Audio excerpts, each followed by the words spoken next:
Out of the depth of his love, we came to know the love of God. Out of the depth of his wisdom, we came to sense the wisdom of God. Out of the field of his power, we touched the universal power of God. And it was in our knowledge of him that we began to expand the force field of the divine gnosis. I am come then this day to bring you the rapture of his love afresh, a kindling in your hearts,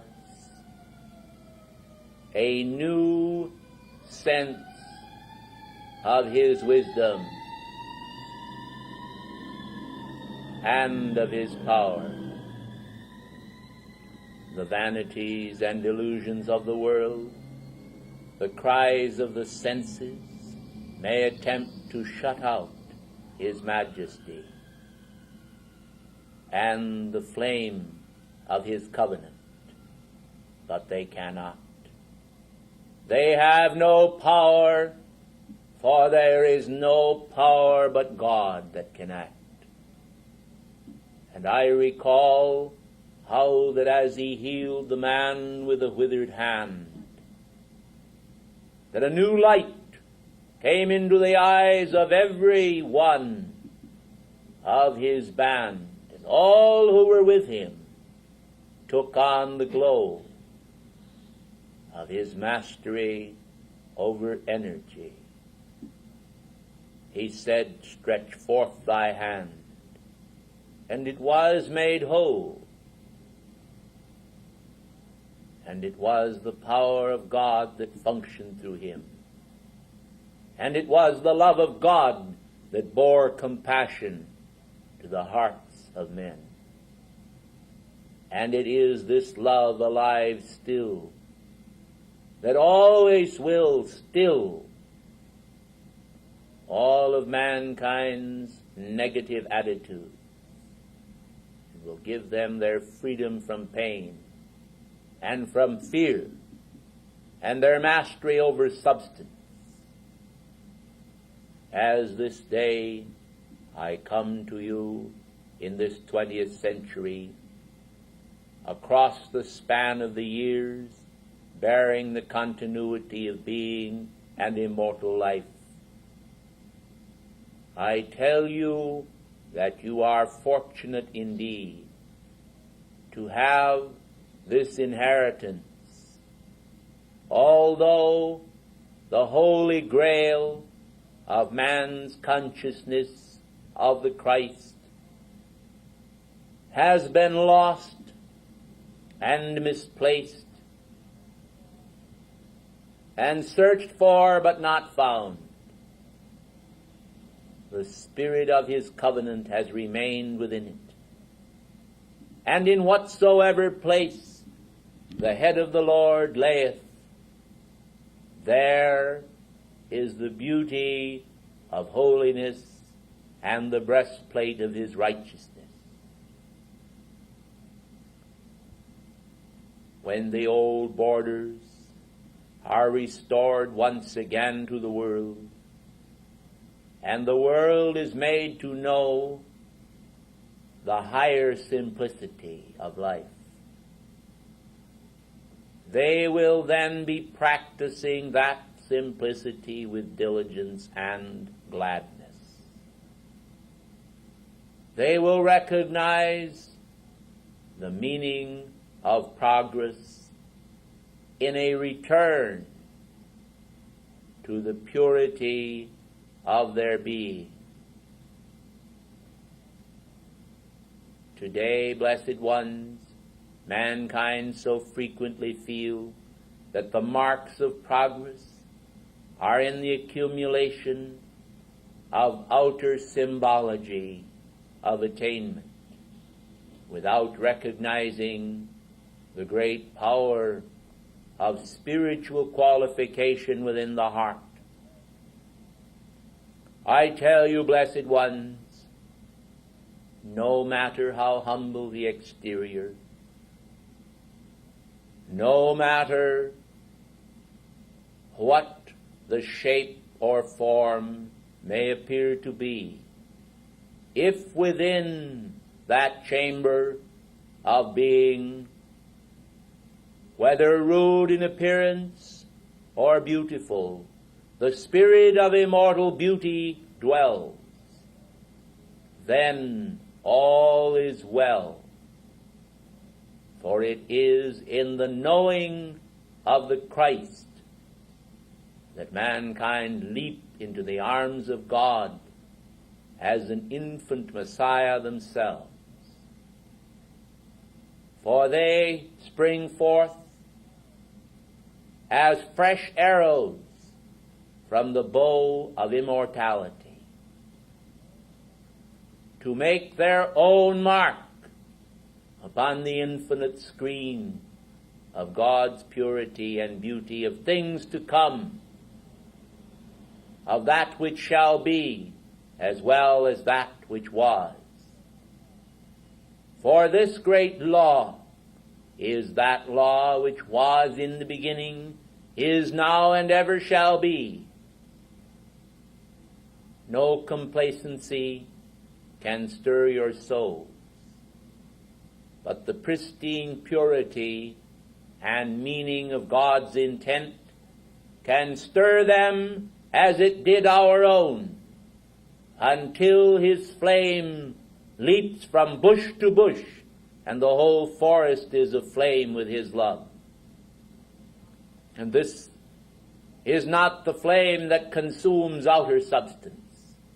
but it is the flame that consumes the being of man with a desire to blend the allness of individuality with the unity of his thought and nature. And as the nature of man gives itself once again unto the great eternal plan, the Christ moveth forth into the arena of life, and is victor in all who, submitting themselves unto him, know that he is come again in them, ready to renew the battle of life, and to prove unto all mankind that God acts in man, to renew strength, to discover undreamed of virtues, great reservoirs of power, courage, and fortitude that shall overcome all appearances, and shall show to all that God is the victor in the small victories of men, that win for them the fullness of their release from outer forms of bondage, and comfort them each day with the immortal friendship that does not fade away, but is forevermore the hand of God extended to man. The ancient covenant, the great divine plan,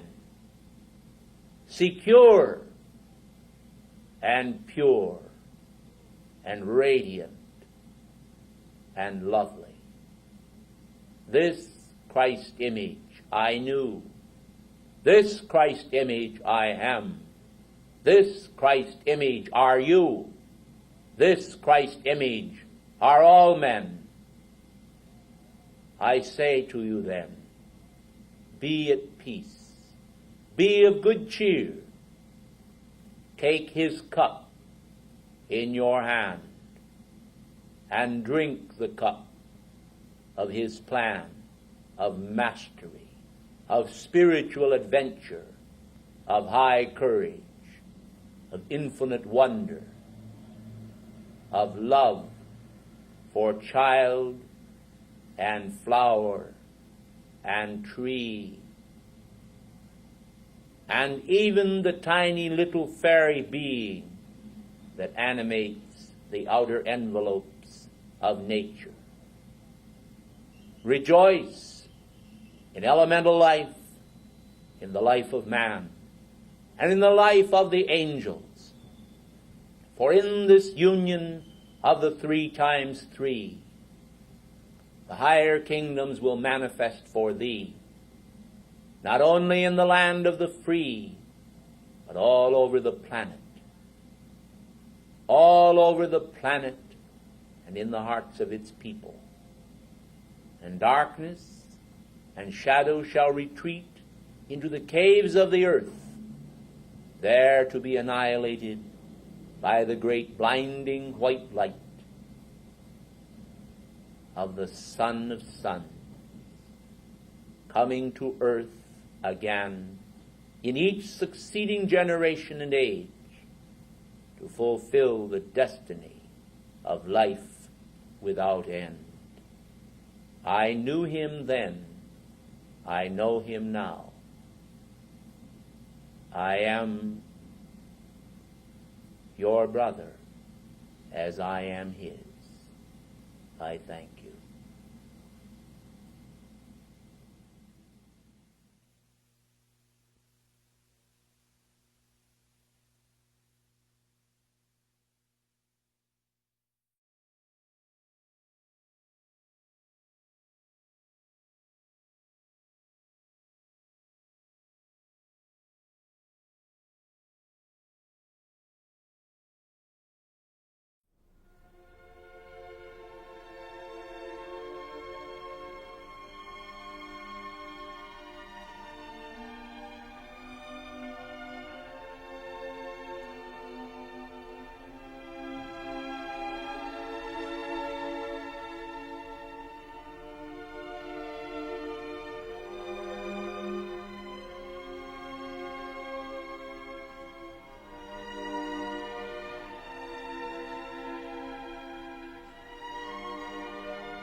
I am Gabriel, who stand in the presence of God. Long ago sent forth unto Mary, I come then this day, bearing the immaculate concept for every woman, man, and child, that they may bring forth the mastery of their energies in this day, and offer them upon the altar of being, in the service of the great light and the unfolding of the coming Messiah, that to every man is the Christ of his own being. The fullness of this realization, born of old in the heart of God, in the great universal consciousness that has but lately begun to dawn in the minds of mankind, must in this day and age swing to full fruition the great hopes of the planetary salvation, whereby mankind shall understand the meaning of the ancient call of the Magnificat, the words, He hath brought down the mighty from their seats, and hath exalted them of low degree, that all men might understand that the mountains shall be brought down unto the valleys, and that the valleys shall be raised up, until all of being is one vast sky and one great plain, where all mankind come under the fatherhood of God and the acknowledgement of the sole reality of their whole being, that this great unfolding radiance, the divine regency, may be bestowed upon all, whereby they may rule in the house of God forever, abiding as kings and priests, consecrated to the service of the Most High God, that women may understand the meaning of the holy matrix, that mankind may understand the meaning of holiness itself, that all may be brought under the power of the Holy Spirit, and that grace be multiplied upon earth, so that the purity of God, symbolized by the radiant lily which I am holding in my hand as I stand here in your midst, may shine forth into the hearts of mankind as a symbol of the purity of the light, not the outer consciousness, which itself has brought a complete reversal of the divine intent into the consciousness of men, but rather the inner action of the sacred flame flowers, known to the angels as well as to the archangels, that the power of immortality may come into men's consciousness here and now, and that they understand the meaning thereof in the deepest recesses of their being, drawing forth the power of light that overcomes all outer conditions and enables them to establish the immaculate purity of Mary in their consciousness here and now. O blessed ones, it does not matter what outer conditions may have held sway in your worlds in past times, if you will only accept here and now and for all time to come that you can be overcomers of all outer conditions less than the purity of the great light, that you can receive the fullness of the immaculate seed of God within your heart, the great seed of light that shall grow in the garden of the Lord until it adorns the fullness of His plan for this planetary body and enables freedom to come not only to each individual but also to the entire planet, honoring the name of Christ and the power of His virtue, which has never been stained by human ignorance or human vice, because the great power of the immaculate concept has held it inviolate, so that all outer actions of mankind could not serve in the great purity of God's consciousness to alter that consciousness one iota. The archangels are well aware of the presence of purity in the Godhead. We are also aware of the presence of purity in the spirit of the resurrection. And we know the great role that purity plays in the immortality of mankind. For so long as there is in consciousness a sense of stain that prevents mankind from entering in to the fullness of their Christ victory, they cannot understand the meaning of all of the laws of life so long as they have the sense of stain and the sense of sin holding sway in their consciousness. Only by recognizing then and paying allegiance to their own immortal being and the lily of consecration, which enables them to envision the heavenly fragrance as it enfolds them round about, can they recognize that there is no other reality, that there is no other power, that there is no other condition that has any permanence whatsoever, by contrast, than the pure, radiant God design of their own being. When womankind understand this and consecrate themselves to this power, they bring forth within their consciousness the infant Messiah, the Holy Christ of their own being, and this man-child expands in them and comes to the point where he is able to consort with the theologians and doctors in the temple, and they understand that even their thoughts themselves are illumined by the power of Christ, and they are taught, God-taught and self-taught, by the radiant power of their own holy Christ self, right within their own consciousness of theology and theological conceptions. And they recognize the superiority of the inner tutor who is able to guide them. Then, as the man-child expands still further, he enables all to take dominion over outer conditions and to bring to the world the fullness of the mission that is their own, whereby they enter into the heart of God and become one through the divine Christos, the universal Christ, one with God, and are able therefore to have the self-same glow ray which descended upon him, descend upon them, and all, both male and female, bond and free, are able to become servants of God, co-equal in every sense with the regenerate Christ, for they are completely identified with the purity of that Christ consciousness and not at all identified with outer form and human nonsense. I tell you, ladies and gentlemen,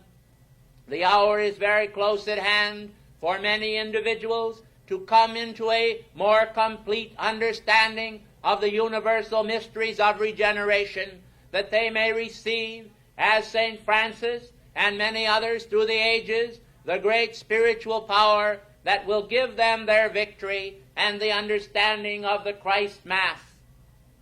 I call to your attention then the universal power that radiates forth to everyone who will accept it, the Annunciation. I am Gabriel, who stand in the presence of God, invoking in all the divine presence, the holy man-child, the seed of God immaculately conceived, that by this expansion, by the expansion of the seed of God within the matrix of human consciousness, all may come to know the one true God and the one Son of God, the light of God, that the great Word that went forth and became flesh may also become flesh in all, that all be consecrated anew to the Christ Mass, to the spirit of Christmas, to the understanding of universal love, to the holy tone known by the archangels and established forever in the kingdom of God without end, where happiness and joy and purity surround all that in the world is so far less, and bring to that which is less the kingdom of the greater one, the radiant sun within the sun, and behind the sun, the shining one who of old sent forth his fiats, and behold, the worlds were framed by them. I say to you all, the love of God and the love of heaven, the love of the angels and the love of the archangels is real. I say to you all that the angels over the world are manifesting a greater and greater attunement with mankind, with the children, yea, but also with those who are older but are still children of God. And therefore the great light and wisdom of God cometh down to all, that you may recognize your right to challenge even the angelic host as to whether or not we are indeed of the light. For we require that you also shall understand that we are of your fellow servants, the prophets, and those who serve to amplify the power of good. And the knee and the consciousness should be bowed only unto God, your own mighty I Am presence. And therefore none of us would have you adore us, but only adore the great presence of life that gave us all birth. Rejoice then in his eternal coming, the coming of the Great One, the coming of the eternal ones, the coming of the cosmic beings, the coming to fruition in you all of the great purpose for which you first drew breath. I say to you all, as I take my leave of you, cherish and guard this holy moment, cherish and guard this holy concept, cherish and guard the immaculate concept, cherish and guard the radiance that you have received, cherish and recognize what purity means, cherish the lily of the sacred fire, cherish God's desire, cherish all that is the will of God, cherish heaven itself, and behold, charity shall surround you itself, and you shall be exalted until you stand in that great illumined presence, without end and without beginning, one out of many, who hath made of many one.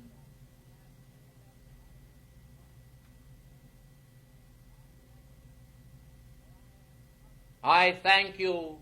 for I am come this day from out the sun,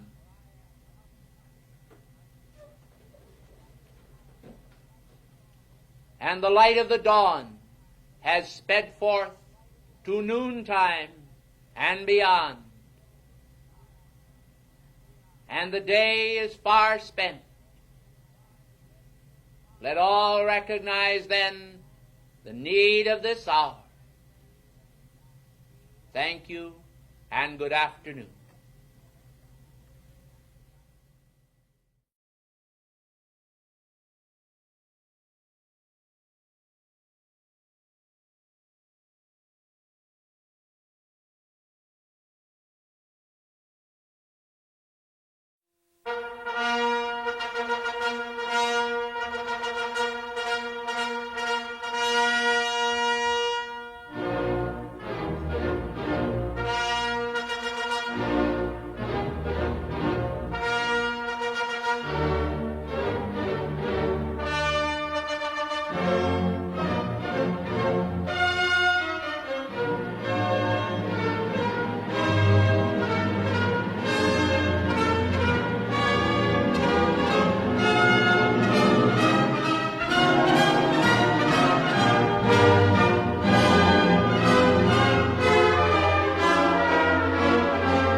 blessed ones,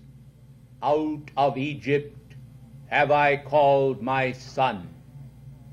This word, gone forth of old, ancient, prophetical, the fulfillment of the ancient records of Akasha, did symbolize that out of a land which men have considered pagan and darkened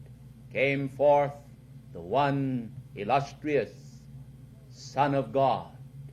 And so, out of human bondage, I say, shall come forth into divine freedom and the ritual of the ascension a multitude of souls whose hopes and aspirations have not been wedded to matter and substance, but to the disciplines of the Spirit and those essential acts of virtue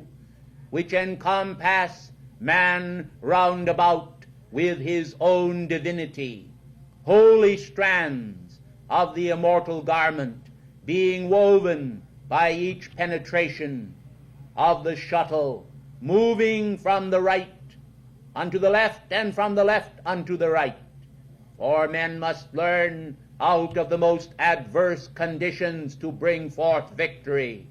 and disciplines of the Spirit must be established in all, else they should perish, as it were, in the midst of human confusion and darkness. When the great light that came forth in Egypt expanded in the heart of the Christ, taught in the ancient temples, for he came unto us, it came to pass that he walked into the land of Palestine, holding a spiritual staff, the staff of the shepherd king, and bringing to mankind in that day a renewal of the ancient messages, couched in the language of the people, and bearing a timeless record of assistance to this planet. For to the present hour, the childlike concepts which he epitomized and advocated are a forte of salvation unto the earth. For example, the concept, unless ye become as a little child, ye shall not enter in, speaketh unto mankind of the shedding of the brittle concepts of man's intellect and the acceptance in heart and mind of the essential factors of immortal goodness. Men must recognize the most scientific achievements in a spiritual manner are made possible for the advancing disciple and chela. But unless each individual shall come through the doorway of simplicity, the acceptance of the essential and first principles of cosmic virtue, he will not be able to manipulate the necessary spiritual functions of life so that he can be master of his world. You see, precious ones, so long as there is a thought of evil in the consciousness of man, it becomes an impediment against the manipulation of his own mastery. The forces of light wielded by the ascended masters and intended to be conveyed to mankind require purity of consciousness, require purity of heart, require an immaculate vision. Otherwise, the individual will, of course, color their acts by human thoughts centered around themselves. For individuals are very self-orientated and require to understand the meaning of the great law of mercy, which droppeth as a gentle rain from heaven above upon the earth beneath. The double blessing of mercy coming forth to mankind will tell him the essential facts of his being, how that not in mortality and the finite world is his freedom, but in the dropping descent of his divinity and the power of requalification of the essence of God that comes forth into the pure chambers of being for the purposes of ennobling man and exalting him into the immortal concepts of eternity. You must understand the meaning of E, for the letter E, holding the thought of energy and of essence, is itself the power of God, the potential of every man. Eternity, then, holding the power of the infinite forever, cannot be entered into until finite man has cast off the dregs of darkness and put upon himself the garments of light. For we cannot give eternal life unto that which is impure. To do so would be to pollute the stream of the eternal presence of life. And this can never be. And therefore the veil between matter and spirit cannot be wholly rent in twain, except through the mediatorship of the light of God that never fails, and the ark of the covenant held within the Holy of Holies must be removed from the decaying temple of those who do not respect or understand or comprehend the Godhead, and restored unto those who have accepted by the initiatic process the regeneration of their being, accepting then the great laws of eternity and of life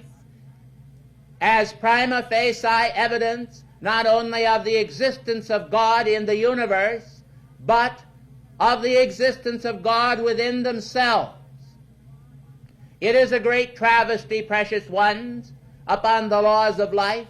that many students of the laws of life and of spiritual teachings do not themselves practice the spiritual arts in their everyday living, but seem to be content to ever acquire more knowledge thereof without putting into practice the first and essential principles.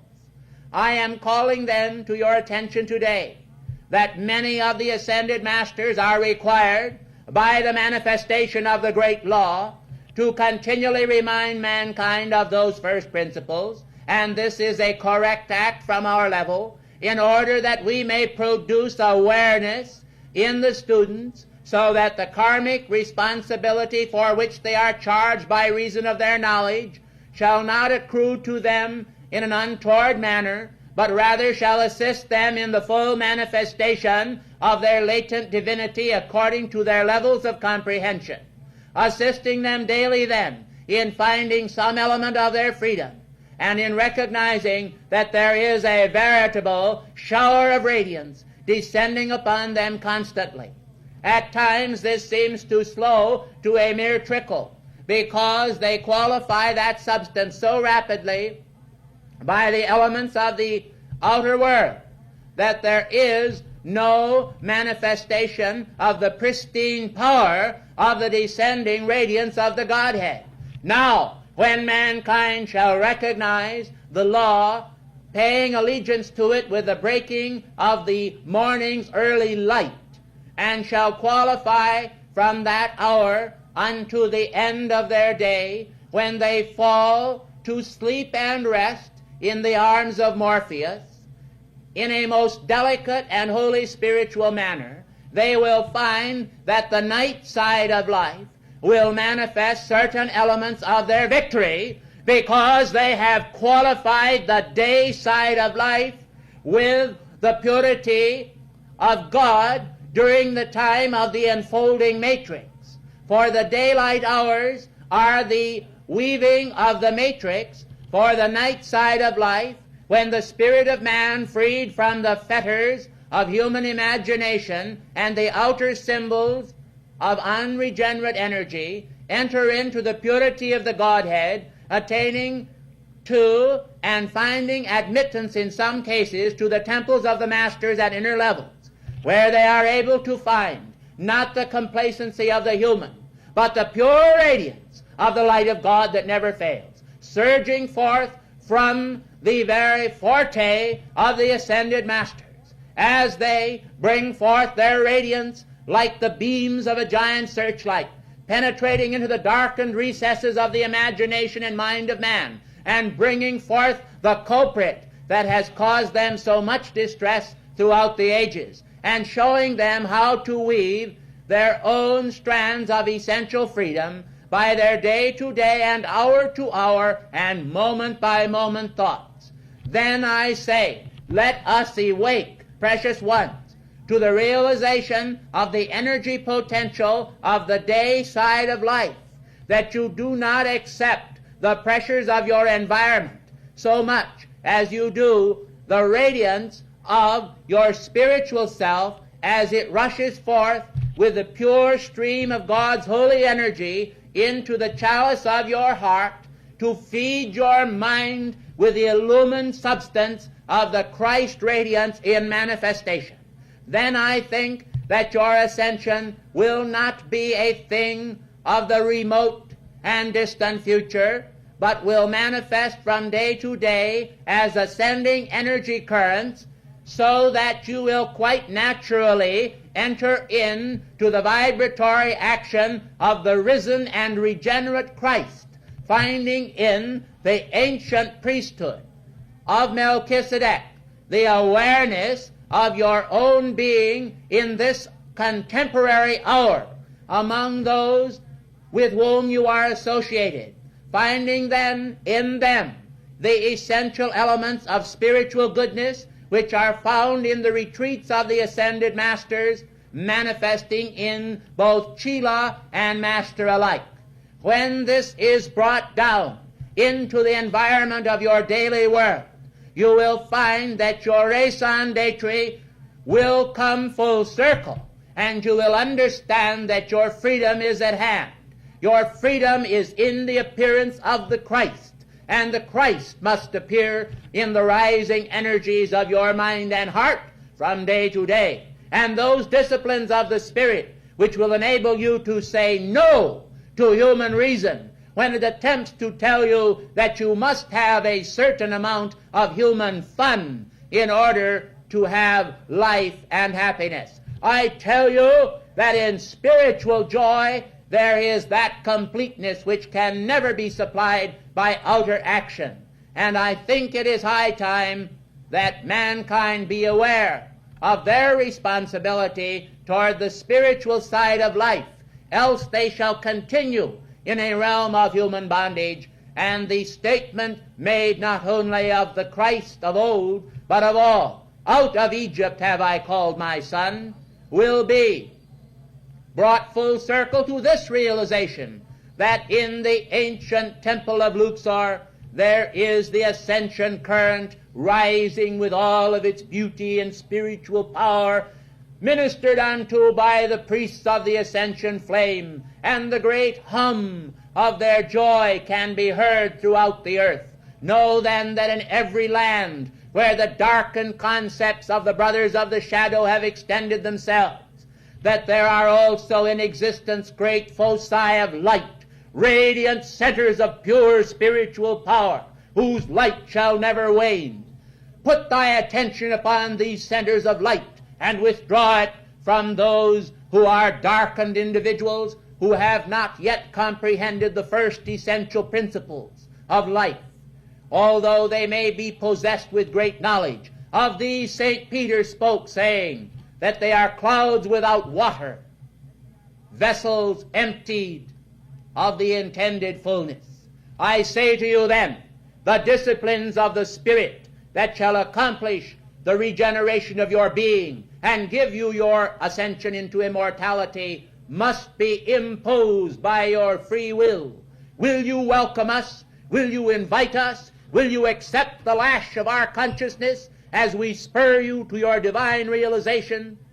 Then do so, and that which thou doest, as it was spoken to Iscariot of old at the last communion, do quickly. Realize then is spoken to thee, for all that betrayest thy holy Christ's self must itself come for recognition to the altar of God, and the 30 pieces of silver for which men have sold themselves will one day be offered back to the high priest in the great living temple, and men will say, I have betrayed my master and my Lord for a mere paltry outer expression. Accept then your freedom and know that I am with you to assist you to the very end, to the finding of your own ascension current and your immortal rise in the power of God's radiant light of hope, the star now dawning and coming into the brightness of illumination as the angelic hosts bring forth, previous to the Christmas season, a new resurgence of the Christ radiance for the planetary body, in hope that some of this, precious ones, and I speak in your vernacular, will rub off upon mankind. Our blessings of the ascension flame to all. I thank you and bid you a radiant good afternoon.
As I meditated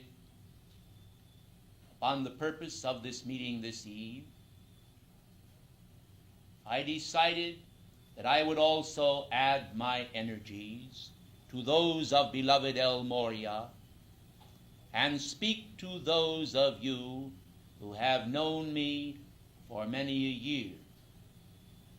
of the cheerful news that I have observed the record of many of the advanced chelas of light with considerable happiness of recent date, for I have noted an intense concentration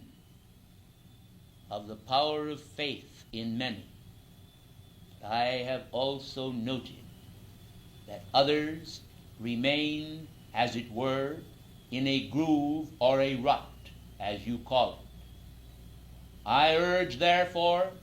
that everyone who has become complacent or afraid, either one, shall recognize that the future must be inscribed by the pen of your own holy energies. And if you will receive from God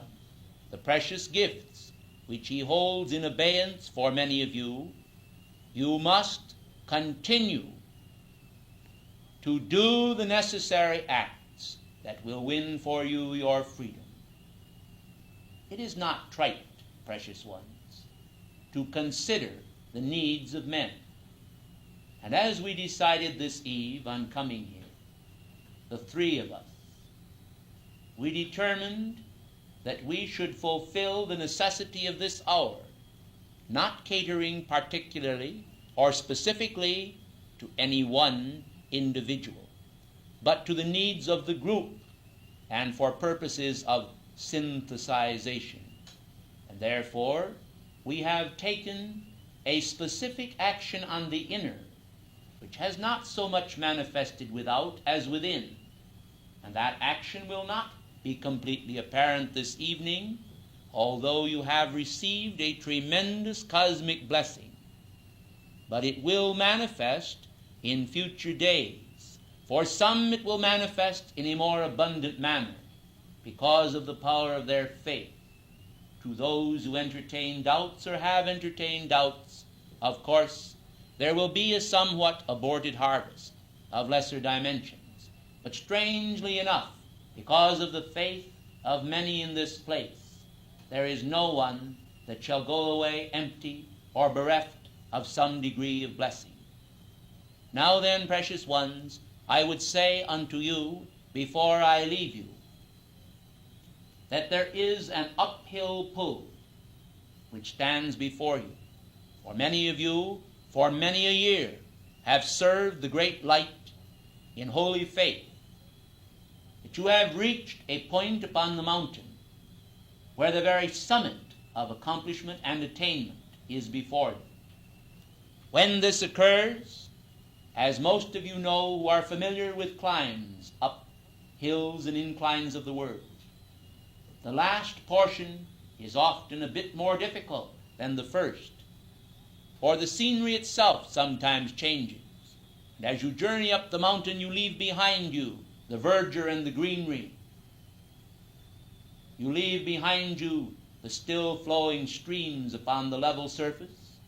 and you find yourselves among the crags and the rocks, and you seem more alone and apart, for the few are they who attain to the summit. I say unto you all then, that you must recognize that in this uphill pull toward attainment is the measure of your victory, and it is in those final efforts that you make the significant accomplishment for which you originally embraced all of the teachings of the ascended masters. Therefore it is most vital and essential that you understand the meaning behind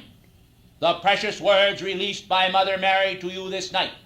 that you understand the admonishments and the intense lashing, as it were, of Master Morya, which he put forth by his radiant first-ray energies, in order that he might encompass you round about with a specific action to give you the necessary push toward your own freedom. You are aware, of course, that even a newborn infant receives a slap in order to bring it the power to usher it forth into life. And I think also that it is justifiable homicide, if it be so, that we also ought to give you, if necessary, a tiny pat upon the back, which will assist you in recognizing that you must not now rest upon your oars. You must not now feel that you have a freedom that is not yet attained, although within your grasp. For unless the final push be made, then all of the efforts which have been made in the past are yet in vain. For it is not necessary,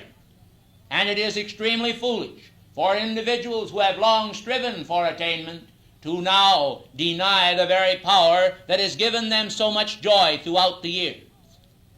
I would point out to you that in these United States there is now in existence one specific student in the state of New Mexico who, having embraced St. Germain for many years and given him a tremendous, radiant outpouring of love, has now repudiated me, for I am speaking to you. And I choose to identify myself for those of you who did not recognize me. I am indeed Le Comte du Gabalis, known to you as St. Germain. And I am speaking to you of this student tonight, that you may make special calls for his soul and being. This individual who has followed for many a year the pathway of light, has now repudiated and denied the existence of the ascended masters. And this then is a verification to you of that which can occur to those who reach a certain measure of attainment, and then, because the mirror of cosmic revealment is not actually before them, do not know how close they are to their attainment or the measure of their own victory or progress. And therefore, they slip aside, as it were, from all of the measured beat of victory that they have initiated in the past, and return into the spirit of the dark ages of fear and distrust, and go down under the burden of their own human necessity. Human bondage and human creation take their toll, and so hope flies out the window. Now I say to all of you, lest you suffer a like fate, that you must recognize that you will be tested more as you near the very summit of attainment than you ever were tested before. And the fullness of your victory is close at hand when the tests come thick and fast. For as travail upon a woman with child, so it is with those who stand ready to be ushered into the kingdom of immortality. The pangs of this birth are worth all of the effort that you make, and I think also that you will agree with me then,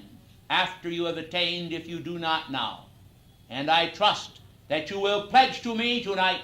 a renewal of your heart and your head and your hand in behalf of the cosmic service of the light, that you may find the power of your victory is indeed resurging through the very fount of your being, coming up from the fountains of the deep, and giving you a renewal of the great faith in God and the Holy Spirit, the ascended masters, the cosmic masters, and the victory of beloved Jesus. There are many books that have been written that have denied the attainment of beloved Jesus and others of the ascended masters. I tell you, blessed ones, these books and words have no power except mankind accept it into the consciousness of their world as reality. And if they do, they shall deal with that energy at another time. And they will find that by accepting it into their world, they have lost rather than won a precious laurel wreath of freedom and victory. Ladies and gentlemen, may I bestow upon your hearts a crown of renewed hope for the victory of every student that has ever served the light of God that does not fail.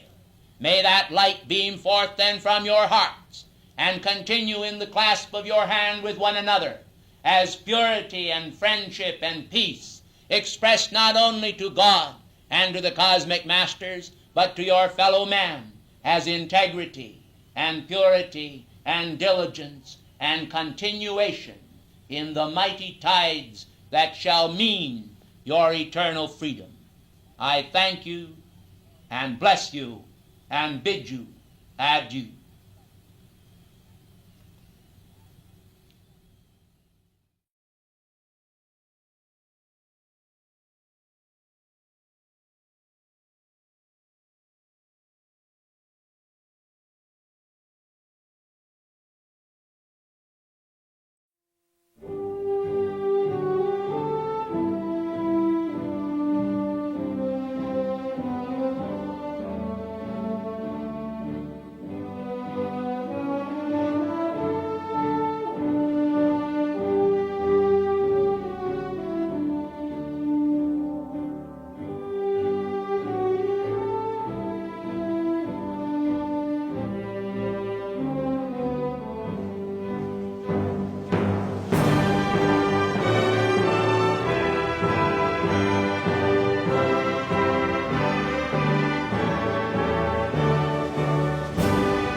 Boundless is the power of mastery.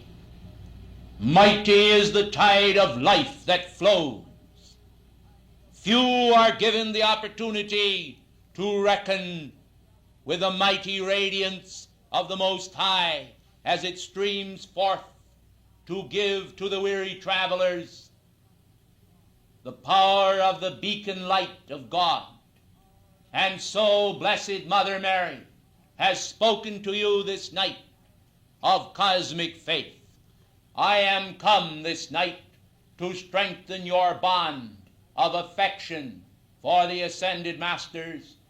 and to make you aware of the fact that no reverent moment,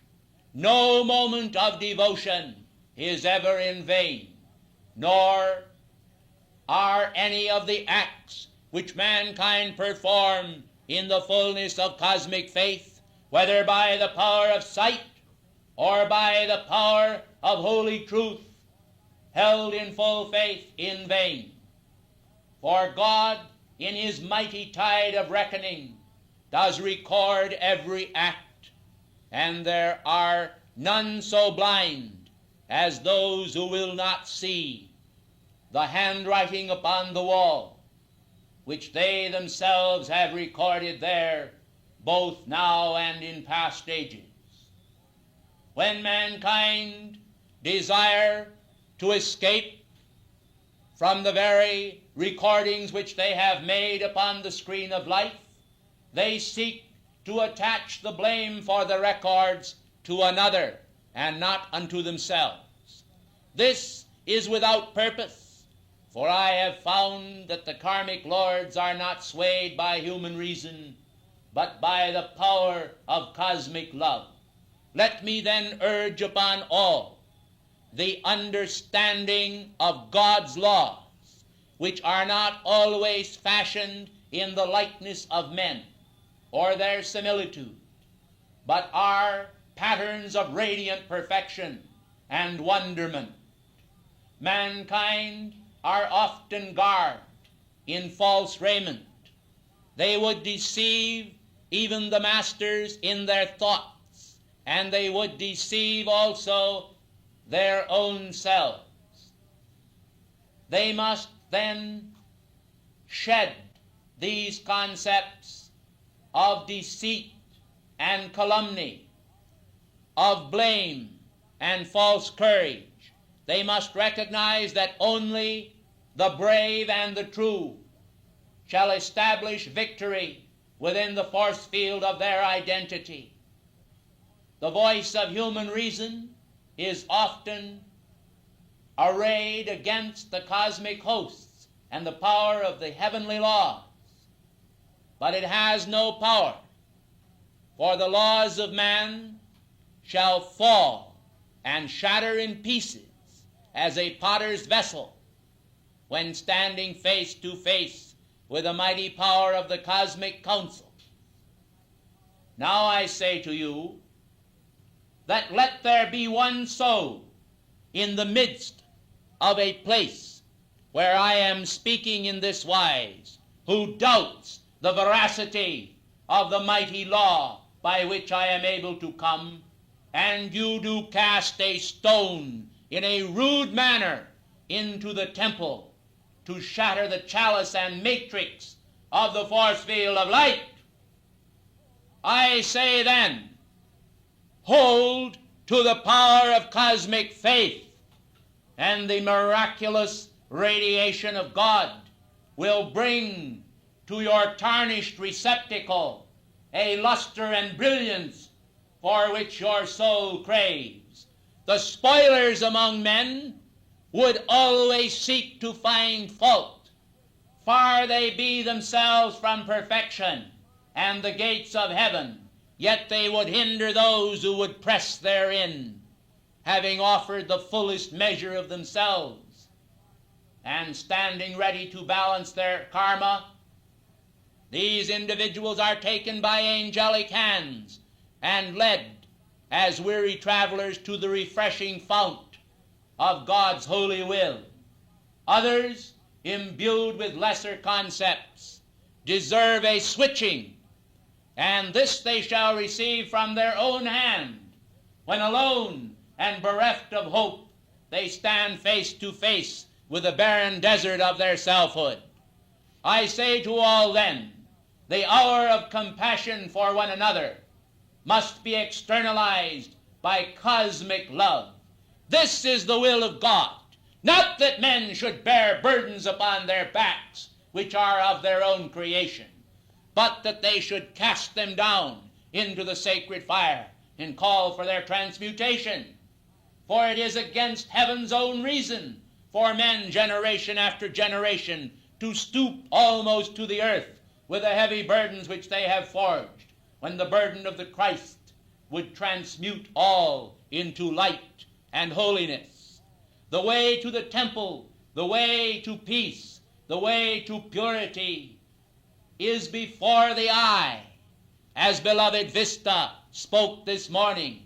and mankind ought to open their eyes and not grope as in darkness for the door that leadeth to life eternal. I say to you, mankind of earth, awake. Tonight, mighty cosmic forces are swirling all around you. The power of the universe bursts within you. The power of the atom surges forth, and yet men are concerned with cats and mewings in the night and the animal nature of man. I say, let us lay aside these doleful concepts that have robbed mankind of peace, and let mankind arise with fervor in his heart and purity in his mind, crowned with the holy light of celestial wisdom, and cast aside the chains which he has forged. For the Lord has sent forth deliverance, and the deliverance of God is within the spirit of man. But acknowledgment has not been paid, and yet by the power of acknowledgment those that have strayed shall find themselves reestablished in the old borders, in the old boundaries, and that which seems old will be renewed, and lightness of spirit and buoyancy will replace the bane of shadowed substance. I say unto you, the time has come when wholeness of spirit shall be prized more and more, and the insane burdens shall be cast down as dust beneath the feet, and men shall place sandals of light with wings of purity upon their feet, and the message of victory shall go forth, and the Christ shall be honored, and the eyes shall be cast down that have not served a useful purpose, and the vision shall be enhanced by the spiritual dream of God, and men shall know the stillness of cosmic reason. I say to you, the quickening power of the Lord of the first ray hath gone forth this night, and my appeal is to bolster up the appeal of Mother Mary,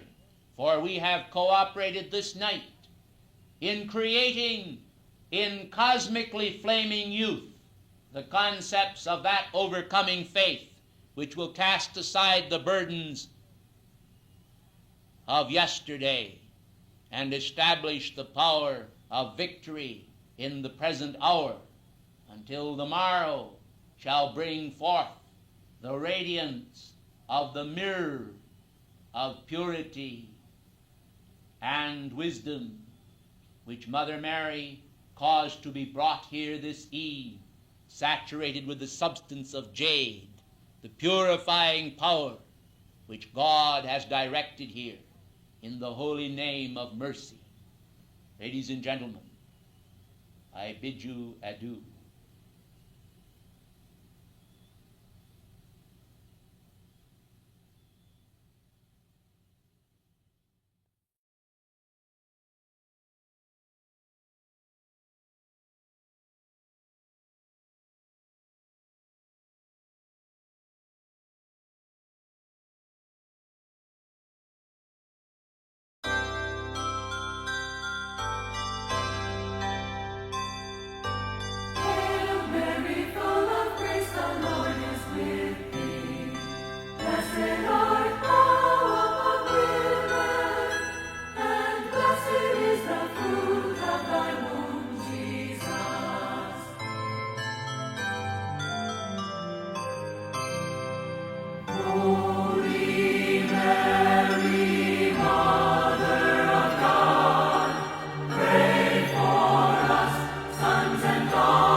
O compassionate ones, as I come, filled with longing to see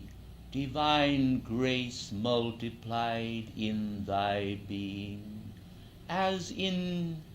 the being of my Son, Jesus. I breathe upon you, in his name, the fragrance of his thoughts since his ascension in the light. And I come with a message of compassion to those who, in striving for perfection, have grown weary of the seeming task that lies ahead. I say to you, the turmoil of the world and the conditions of mankind's consciousness are such that all who have ever contacted the teachings of beloved Saint Germain and the radiance of beloved Jesus ought to summon, if necessary, with the last jot of their life's energy, the continuing courage to continue in well-doing and in serving the holy cause. Heaven does not favor one individual above another, but individuals do favor God and themselves by so doing, and thus what we may call the edge of difference comes into manifestation in man's being. And some are granted visions and the power to see the light streaming down from their divine presence, whereas others must walk by faith and not by sight. I say to all that the age of reason and the age of innocence must unite so that men will not stumble upon the spiritual pathway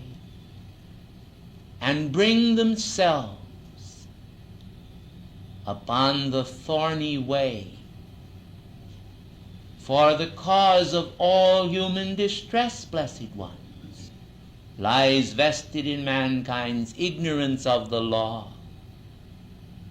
and his concentration upon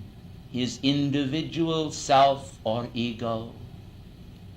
rather than upon the mastery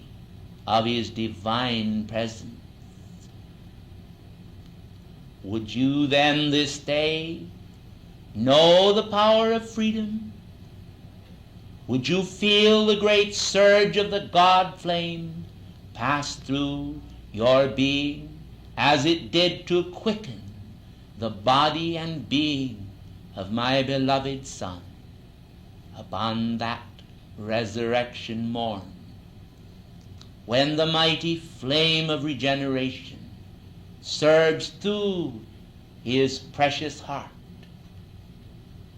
to thrill the universe with the flame of resurrection? You, precious ones, today need not abide in the consciousness of death, for it has been written, O death, where is thy sting? O grave, where is thy victory? Today, the mighty power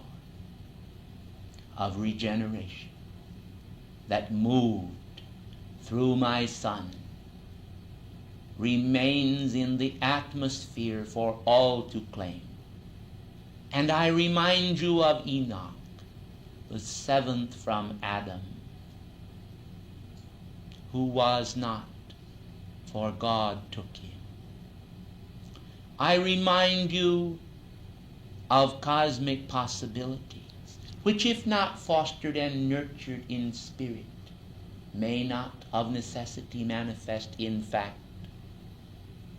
Precious ones, you as individuals, as God flames, occupying a physical body and wearing a coat of skins, must be aware that the immortal, regenerative power of life is focused within the force field of your being. If then you will pay allegiance to this flame, death need have no power over you. For the destructive energies of death and the records thereof have brought needless fear to the minds of men. And you have a saying in your world that the brave die but once, whereas the cowards die thousands of times. And yet it is not needful for men to die even once, for no man liveth unto himself. For the strength of sin and the strength of the law through the resurrection flame can overcome the sting of death and remove it for each individual. And now I call upon the angels of the resurrection to bring here tonight the great cosmic mirror, which is known in the secret archives of the resurrection temple. This mirror, saturated with the presence of jade and the color of green, is a purifying substance. And many have stood before this mirror after passing from the screen of life and been given a glimpse of the reality of their immortal soul, their memory of the life that is God, and its initial pulsation through the force field of their identity. When you say, I am the resurrection and the life, it is no ordinary action, blessed ones, but it is the self-same power of regeneration that stirred in the heart of my Son and is in the heart of everyone, yet sorely neglected by many. O precious ones, if you will only heed the word and recognize in faith that all things are possible with God, you will be able to summon the faith that can translate you into the self-same Spirit that raised my Son into his glorious eternal victory. Precious ones, may I remind you of an action that takes place. May I remind you how that individuals vacillate in their faith. May I remind you how that in the great rarity of true cosmic hope, men are temporarily imbued with understanding of the great law, and they glimpse within their own consciousness upon truth, immortal and victorious. Then, as they come into a place separate from the group with whom they were associated when their faith was buoyed up, and they seem to feel a sense of aloneness, and the voice of the tempter speaketh unto them, their faith evaporates and fades away to a moment of doubt. They chastise themselves for this moment of doubt and resummon their faith. And so it comes to pass that the errant ones return to the path of faith. But the tempter is not silent. His voice, in a testing manner, continues to compel them to listen as he whispers to them words of doubt, distrust, and fear. And so faith flies from the soul, and then the shadow of mortal concepts replaces the wonders of divine love and faith,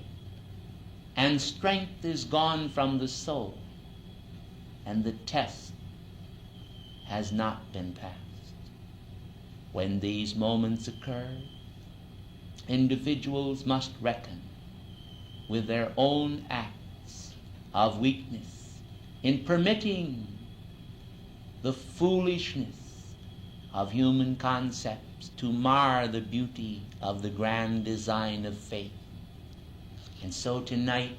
as I am speaking to you, I am calling to Archangel Michael to descend with his blue legions and to surround you with the power of faith in action here. Well done. Now it may surprise you, precious ones, to know that a treat is in store for you this eve, a cosmic treat for the love of heaven, for your faith and the strength of your being is indeed great. And in admonishing you concerning the building of faith, I do not decry that manifestation of faith which many of you have continued year after year to exhibit, but I point out the subtleties of doubt that have momentarily crept in to men's consciousness. And I tell you, precious ones, that it is these moments of doubt that mar the manifestation of the perfect design and cause you to stand aside when the goal of the ascension is very near, when the precious offerings of God are at the very door. It is your own vain doubts, for vain they are, that stop the manifestation of the requirement of the hour. Therefore I come tonight with admonishment to urge you to have that faith which my son knew so well, and by which he obtained his victory. By having and retaining that faith, I say unto you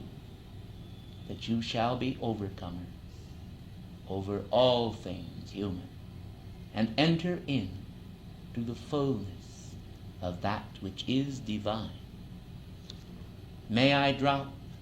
my mantle of cosmic love upon your hearts this night, in the full feeling of a cosmic mother, for you are all God's children. May you also embody his mighty quality of faith in the word that goeth forth. I thank you, for there are others who would speak this night to stir your souls and to offer you their love.